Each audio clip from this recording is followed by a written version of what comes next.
नमस्कार मित्रांनो, आपण पाहत आहात शेतशिवार। आज आपण माहिती घेणार आहोत पपईच्या झाडाबद्दल। कमी काळात भरपूर उत्पन्न देणारे फळझाड। पपई हे झाड फारसं उंच नसतं, पण त्याचं महत्त्व मोठं आहे। पपईचं शास्त्रीय नाव आहे कॅरिका पपाया।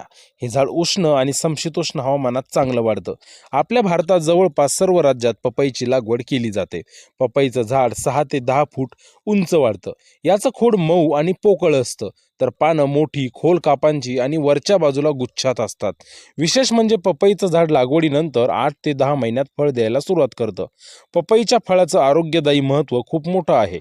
पपईमध्ये पापेन नावाचं एन्झाईम असतं, जे पचनासाठी उपयुक्त असतं।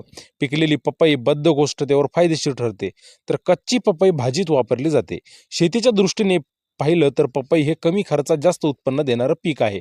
योग्य पाणी, सेंद्रिय खत आणि रोगांवर वेळेवर नियंत्रण ठेवलं तर एका झाडापासून वर्षभर चांगलं उत्पादन मिळू शकतं। पपईचं झाड औषधीदृष्ट्याही महत्त्वाचं आहे। याची पाने, बिया आणि शीक यांचा वापर आयुर्वेदात केला जातो। मात्र पपईची लागवड करताना पाणी साचणार नाही याची विशेष काळजी तुम्हाला घ्यावी लागेल, कारण जास्त पाणी पपईला चालत नाही। मित्रांनो, अशी शेतशिवाराशी निगडीत माहिती आवडत असेल तर व्हिडिओला लाईक करा, चॅनलला सबस्क्राईब करा आणि हा व्हिडिओ शेतकरी मित्रांना नक्की पोहोचवा। धन्यवाद।